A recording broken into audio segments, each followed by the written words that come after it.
Hello, Dental A Team listeners. This is Britt, and you are here on the Dental A Team podcast, and I'm super excited to be here with you. I get to take over for book club again this month, and so I'm really excited to dig into the book that we've got planned for today.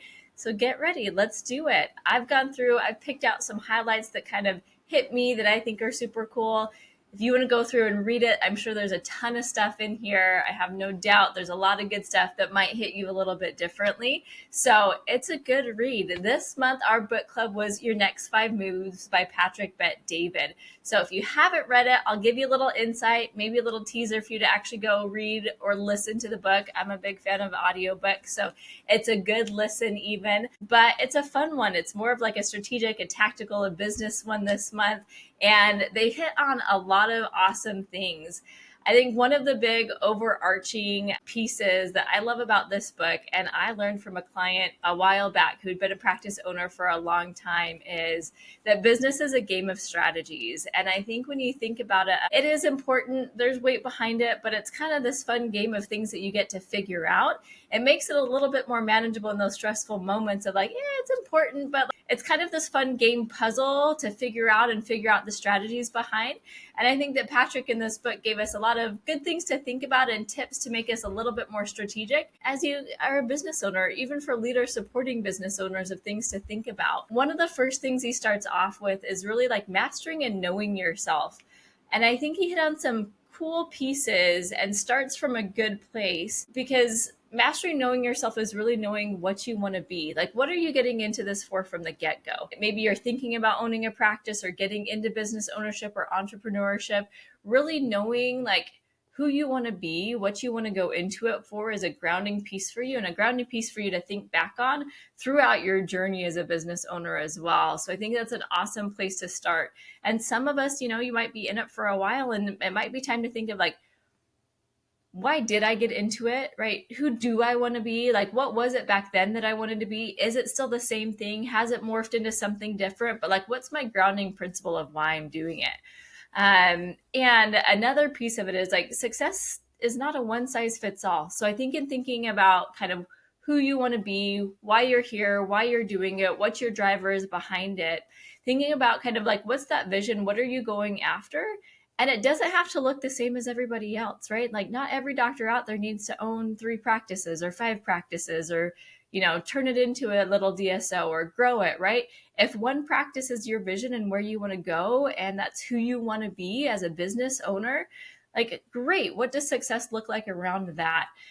Which I think can also be a grounding piece for you as, right? Other voices can come in sometimes as business owners, as entrepreneurs, and you start to, comparison's a thief of joy. You start to compare to other people, because we think that one size, or what's that greatest thing, or what's the like top thing. And if I don't have that top thing, then am I successful? And you can start to kind of fall into that realm. And just really remembering that really, truly, success is not one size fits all. Remember what that looks like to you, what it's defined as for you, and go after that thing. And don't compare to other people, because it'll make you a lot happier. Not everybody is meant for the same journey, right? We're all built a little different, right? We all are like happy doing a little bit different things. Everyone's kind of unique. So what is it for you? What's going to make you happy, and what's success going to look like for you? And through that journey, right? And it's not one size fits all. What does it look like for you? What's going to make you happy? Kind of starting to also accept like there are no right or wrong answers to this, right? So whatever it is for you, what success looks like for you, what you want to be, there's no right or wrong answer. It's truly what you want, and what you want is the right answer. So think about it. If it's been a little while, remember it. If you're in a tough spot right now, or in a stressful spot, like, think about why you got into it. Master knowing yourself first. I think that is a fantastic place to start. The next piece he goes into is really mastering the ability to reason. And I think with this, he jumps into, I love that he said like, true maturity means choosing better options over good ones, right? Sometimes we're presented with multiple good options, or like there's no bad option. There's just multiple options out there, and learning to choose the better option over the good ones. And I think sometimes it's even, as you mentioned, sometimes there's an easy choice and an effective choice, right? And sometimes it's easy to choose that easy choice instead of going for the most effective choice. So in kind of mastering that ability to reason, I think is learning and maturing to the point for all of us to being able to evaluate what options are available, right? Look at all of them. There might be lots of good options to go with. Can we pick the better option or the best option or the least bad option to go with? And kind of evaluate sometimes if I'm taking the easy choice instead of the effective choice when it comes to kind of going through and reasoning. I think within that is understanding kind of our motivation. Am I trying to just like release the pain and choose the easy option?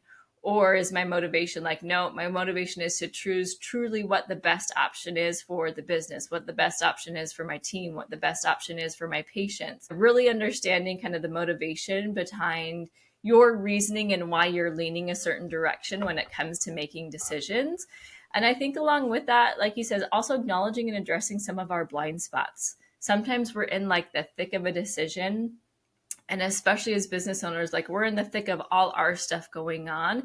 And sometimes it can be hard to see our blind spots. So sometimes getting some insight from someone else where our blind spots might be, or taking a minute to ask ourselves, all right, where are my blind spots? Or sometimes I'll say like, what are my biases? Like kind of what are all the things influencing my reason for going with this decision? And is that a right way to think about it? Or do I need to acknowledge what my blind spots are, acknowledge what my bias is, and maybe kind of reevaluate things to be able to make effective decisions? I think in this reasoning piece, some of us, I identify with this, right? Some of us can get into analysis paralysis a little bit when it comes to mastering the ability to reason, kind of thinking through the options. What's the reason I'm going with a certain choice? And I think it's also fair to remember that making a decision, making an effective decision with the information you have or can gather quickly is the way to go, right? And sometimes it's making a move, making a decision, moving forward with something. Kind of like if there are multiple good options, like then great, don't waste too much time on trying to pick which option is truly the better one. With the information you have, what can you gather quickly? What is the better option to go with? And go with it and make a move on it. He also talked about staying calm, right? Take responsibility, state specifically what you did to get to where you are right now. If there's frustrations involved, kind of channel those frustrations into getting better and preventing future problems. Multiple pieces when it comes to reasoning, but really kind of becoming a master of the ability to reason is really being able to evaluate your options, choose the better options, understand what's motivating you or kind of what might be impacting your view of the scenario, and then make an effective decision with the information you have or can gather quickly and move forward, which I think are all good tips that all of us can learn from at times. There are some that maybe need to slow down a second and look at things and make sure you kind of evaluate and have some reason behind it. And there's some of us that get caught in that a little bit too quickly. Make sure you think through the pieces and then move, make the decision, stay calm, use the information you have and move forward. He also talked about mastering building the right team. Often as entrepreneurs, right? Business owners, even in dentistry, we want to do all of it sometimes, right? Like it's easy to want to do it all. It's your baby. You take so much pride in it. You want to have your hands on all the things to make sure that everything is being done well. And in the beginning, that's how you start, right? It's understandable. That's your starting point. That's where you begun, and that's how it started out for you. But realizing there's the myth of the solopreneur that he talks about, right? That you can't ultimately do it on your own. If you want to grow, if you want to scale, you can't do it all. And so you're going to have to bring that team on. Now, we'll talk about it a little bit later on some tips that he's got for it. It's not meaning that you don't watch what's going on or have a way to evaluate what's going on, but it's understanding that you can't do it on your own forever. Building that right team around you is going to be huge. He also talks about how trust equals speed. So when you get those right people on board that you can trust, give them that trust, let them move forward, and you're going to move a lot faster than you trying to do it all on your own or you trying to guide and direct all those people on every little thing because they're going to move slower that way. So that was an awesome point. So master building your right team, bring your right people around you, get them to where you've got those people that you can trust, and they're truly going to help to speed you up when you trust them and let them move forward, which goes along with his next piece of mastering the strategy to scale, right? You're going to have that right team to go to the next piece, which is being able to master the strategy to scale. And I think similar to the beginning of knowing yourself, the strategy to scale, like recognizing that there are multiple routes to success, right? Your route won't look the same as someone else's, let's be honest, right? Like everybody's going to have different things that come along, different things you tackle that are going to make it a little bit different route for you to get there. You can learn from people who have done it ahead of you. You can kind of adapt or adopt some of those things, but understand that there's multiple routes to success. So even if you find yourself in a tight spot trying to find a way out, it may not look the same as someone else. Look at what you've got in front of you. Realize that there's multiple routes you can go. What's the best option to go with? And then move forward. I love that he also talked about making momentum your friend, right? If you're wanting to grow, if you're wanting to scale along with this strategy to scale, make momentum your friend and be prepared for some chaos. Not that it needs to be ultimate chaos. The faster you move, you're going to feel that movement, right? It's not going to feel as slow. And if you're used to slow at the beginning and we start moving, it's going to feel a little chaotic, and you're going to learn along the way, right? We're going to adapt, we're going to change, and you're going to try to think ahead and think of all the things, but be prepared for some of that chaos that you might feel as you learn and grow, which I think a lot of you out there who are practice owners can relate to that, especially in some of your earlier years when you were growing maybe at a more rapid rate. And for those of you that are in it right now can probably resonate with that a bit as well. And he hits a couple key points when it comes to thinking through that strategy to scale, right? Thinking those 5 moves ahead and thinking about operating systems, right? Business development, innovative campaigns. How are you going to grow and scale? And making sure you've got that leadership development, that you've got leaders to help you grow and to help you scale. And I love that he says, never compromise on speed, execution, or efficiency, right? So when it comes to scaling, you want to scale well. And I love that he walks you through the steps, right? So knowing yourself, being able to reason, building your team, and then going into your strategies to scale so that you're prepared to never compromise on the speed, the execution, or efficiency. And this is where he also talks about designing systems to track your business, right? You can't do it alone. You're not going to have your hands on everything. You can't see everything physically as one human being. So building up those systems to track your business, and in dentistry and practice ownership, in any business, it's going to come back to what are those unemotional like numbers? What things can you track? How are things going? And build those tracking systems so you can see, all right, how are we doing in the dental practice? How's our production? How's our collections, right? What's our overhead at? Knowing all those things to see, are all the systems working that we're putting into place, right? Have we designed them well? Do we need to reevaluate them and go back so that we can have everybody functioning in a way to help support you so you know what's going on within your business? So I thought that was super good insight. You know, we love numbers at the Dental A Team, and we say we love numbers and numbers love us. So don't be afraid of them. But truly, as you scale and you grow, it helps you to have a pulse on your business of how things are doing while allowing your team to go, trust them, move forward, keep things going, keep that momentum going, and having a pulse with numbers on how things are going within your business. And then the last piece he does is mastering power plays. And with this, there's a lot of them he talks about in there, but a couple that really stood out to me was turning off the noise. I think going back to the initial of kind of mastering you and what you want. I think a lot of times we can get a lot of noise around us of what should be, or comparing ourselves to other people, or here's what everybody else is doing. And take it for learning, but sometimes you need to turn off the noise, recenter yourself. Where do you want to go? What's the right path for you? Knowing that not everyone's path is going to look the same, and make the best decisions and think ahead, right? So thinking 5 moves ahead, turn off the noise, think about where you are, what are the next 5 moves, and then move forward with it. And I love that he talks about generating leverage, right? The long-term game of power is humility and service. And generating leverage can be talked about in a few different ways. Like recently I've heard about it in a couple different ways. It's even like leveraging our people, right?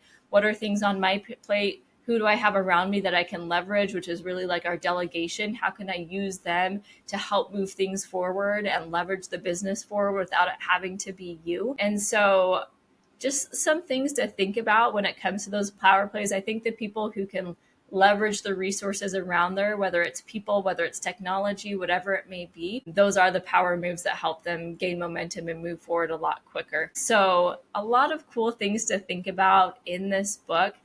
There's way more than that, but that gives you a little insight on some of the cool things that I heard that really stuck out to me. If it's interesting to you, you should go read it or listen to it. It's a good strategy book for business. Next Five Moves by Patrick Bet-David. And really starting to think ahead of all those different sections, right? Knowing yourself, mastering that, mastering your ability to reason, master building the right team, master strategy to scale, and mastering power plays to really help support you in your business moves. And I love that he kind of wraps up and helps you to remember, right? In thinking 5 moves ahead, right? In becoming the master in all of these areas, understanding that you're going to constantly reinvent yourself, right? You're always going to be planning for the next 5 moves. So you're going to plan for the next 5 moves, and then something's going to happen. You're going to plan for the next 5 moves, and then you're going to get there and you're going to plan for the next 5 moves. So, really, I think when we can truly see it as the game that it is, I'm a sports person, so I think in moves of sports. So it's like, what's my next play, right? Like, what's the next play after that? What's the next play after that? Where are we going to go? Understanding that, like, it's a game of strategy. So execute a strategy. There's going to be another one that comes along with it. Have fun with it. See it as the game and the fun that it can be, which allows your mind to be a little bit more creative, make some decisions that are probably a little bit smarter, not be so like weighed down by some of the things. Think through all the possibilities like it is a game and get creative and see what you can do.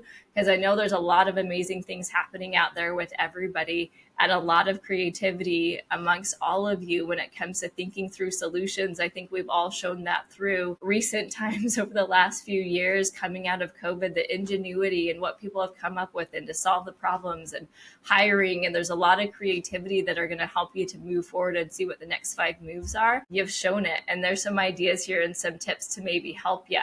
And if you're like, oh my gosh, there's a lot in there, start from the beginning, right? Start from mastering yourself first, understanding yourself, knowing yourself first, and then keep moving through the other sections. So, guys, that's a wrap for the podcast today. Thank you so much for spending some time with me in book club. Let us know what you think. We love hearing from you. You've got book suggestions for us for next year book club, send them over for us. We love it when you send a little review, 5-star review. If you need anything from us, need any help, reach out to us, hello@thedentalateam.com. But thank you so much for listening. Thanks so much for joining us, and we'll catch you next time on the Dental A Team podcast.